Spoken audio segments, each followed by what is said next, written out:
So here we are with the first project at the new shop. Haven't named the shop yet, haven't named the business yet, but the YouTube channel is Jim's Garage Adventures. So this is a friend of mine's. It's a mid to late 70s Pontiac Astre. It is the same as the Vega. Very hard to find, especially in this shape. So besides the paint, there was a little bit of rust I'll show you here in a minute, but this car is complete. It somewhat runs under its own power, but we are going to repower it. So the concept right now is a 5.3 4L60E with a supercharger that came off from the GMs they used on the CTSV in that. We're going to try to adapt one of those and put it in here. I'll show you more in a minute. So right now on the odometer it says a little over 12,000 miles, so we're assuming that's 112,000 miles. But the car is complete. It has air conditioning, everything from there, every vacuum line, even the hose for the cold air intake back in the day. So very complete car, very nice car, except one spot, which I'll show you around the interior, and then we will look at the problem, and we're discussing right now what to do about its future. So here's the little time capsule. Last time it shows the inspection stickers from 92 or 93, so obviously it was put away and tucked away in a barn or a garage and fairly decently taken care of. So it has the original carpet,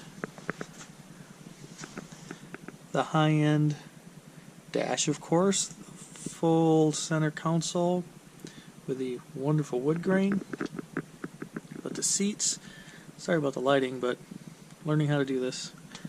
Everything is there, do have the mirror. Headliner is a little dirty, but not a real problem with it. Nice little fastback seats. Rear seats are all there. Just need some new struts for the rear hatch. So my buddy of mine that owns this actually has, or has had multiple Vegas and still has one. But one of the cool things about this car is we call them the fake Firebird taillights. So they're reminiscent of a lot of the Firebirds from the 60s and 70s. So this is one reason he really likes this car. Plus he does have the little spoiler that we're going to put on once we get to that point. Another interesting aspect of these is, of course, the front hinged hood, and the front fascia or the grille area is particular for the Pontiac Astra compared to the Vegas, and I think the Buick Skyhawk, Skylark, whatever they had, there was 2 or 3 different versions of the Vegas. So this is a little Pontiac version.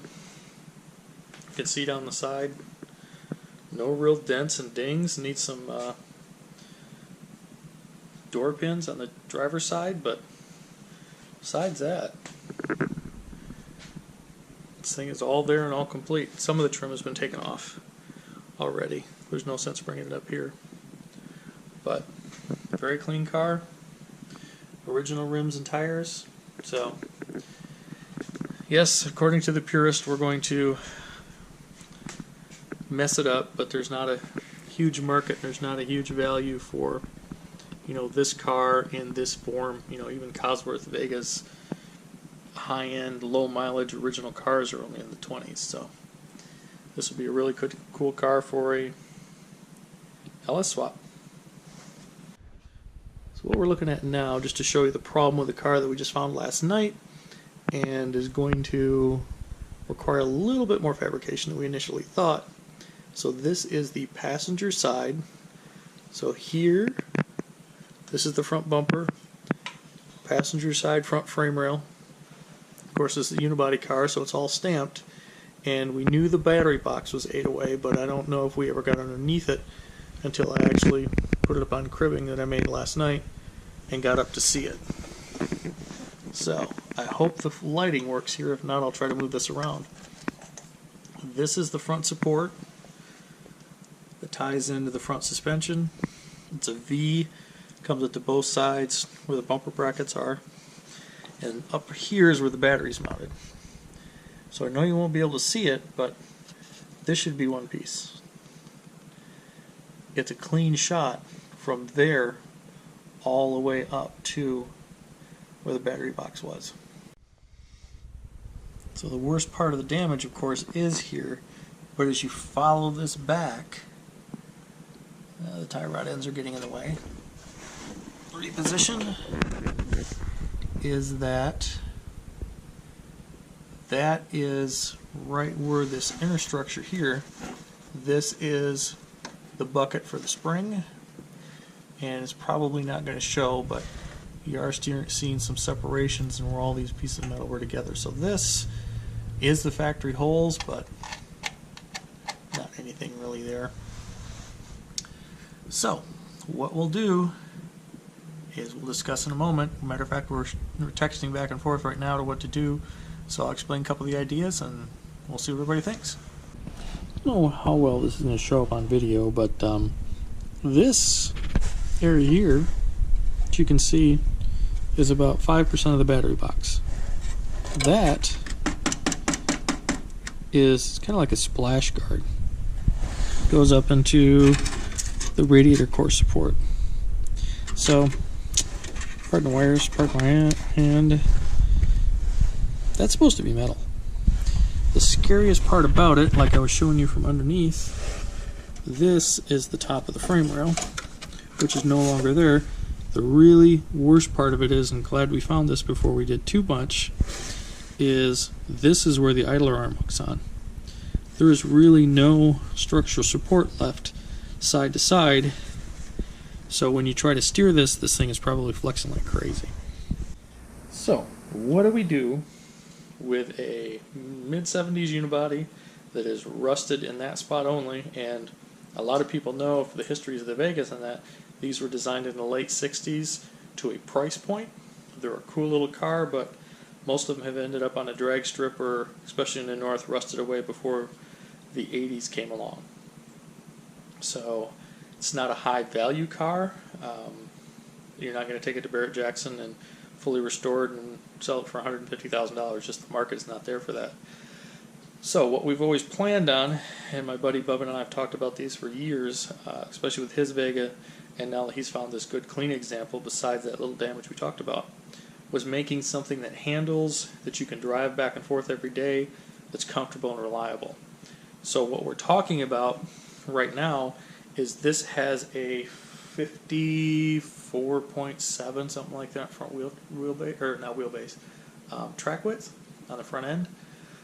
We talked about building upper control arms, lower control arms, doing the Mustang spindles, a lot of things like that. But what I've started to do recently is I've done a 69 Ford F100 where we put a Crown Vic swap under it.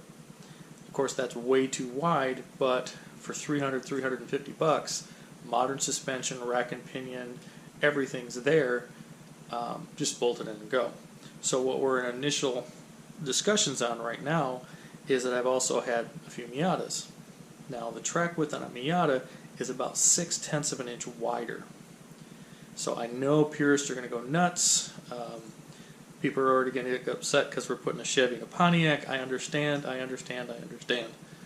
This is his car. So what we're talking about now is, do we get a complete Miata, running and driving, sell the parts off we don't need because of the spec Miata series, you can always get rid of parts, and a minimum is take out the front subframe, take out the whole front end off from this, from the firewall forward, and build a subframe kind of like they do with the Chevy 2 Novas, things like that, to put the modern front suspension on it.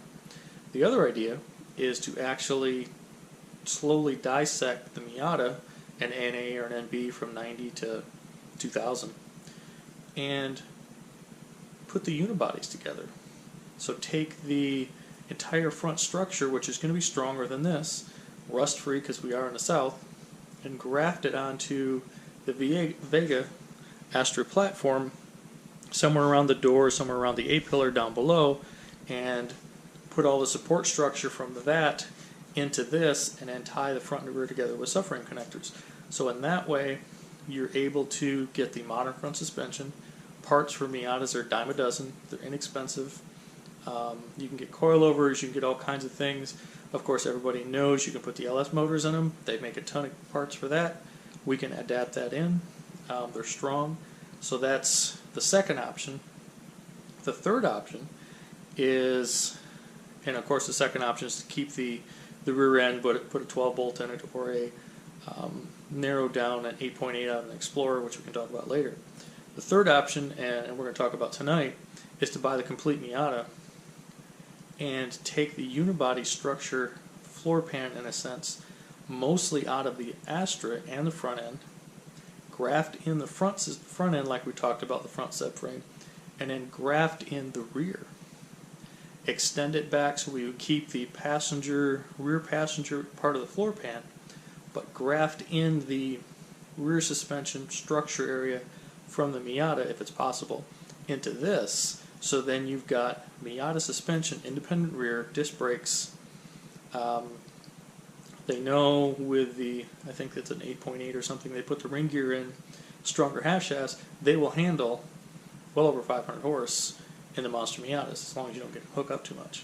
So that is another concept, is just put that whole structure underneath here, adjust for the wheelbase of course, and then you've got a little bit more strength, we can tie it in a little bit better, and probably should handle like a little bit longer go-kart, because I've had Miatas, yes they're underpowered, but there's not much that can keep up with them on a tight twisty road. So that's the concepts, that's what we're talking about now, but hopefully the next couple of days I finish up one project and we can get started on this. So this is the area here we were talking about grafting. They have a large area up front here, I think is partly structure, but also it's the area under the dash for the AC unit, things like that. So if we take the whole unibody structure out of the Miata and we can graft it into here using this center line of the front wheel as the locator, and then tie it back into the A-pillar where that strength is, and that's where the Miata also ties it together. And I'm sure, circa kind of like the 69 Camaros were, they probably got frame supports that go underneath to tie in the frame rails on the Miata, and just like the Vega, underneath the floorboard, take all that structure, separate the welds, and then see if we can put it back into this. Otherwise, use the whole seating area of the floor pan in that from the Miata when we put it into here, even if we don't use the rear suspension idea and we keep with an 8.8 or beef up the little 10 bolt that's in the back of this. So we were trying to put upgrade the suspension on this, rack and pinion, control arms, everything else for this car, so you get it okay, but it's not like a more modern car, and especially when you look at the safety and what we've seen with the rust. So that's why we're going to start talking about it tonight, about actually upgrading this to a different front end, whether it be bolt-in tube frame style or just a complete suspension or front end, including sheet metal, the inner sheet metal, the inner structure of a Mazda Miata, because 6/10 inch in track width is nothing, which will just help us steer better, and then we'll see how crazy we go with it. Show you more later.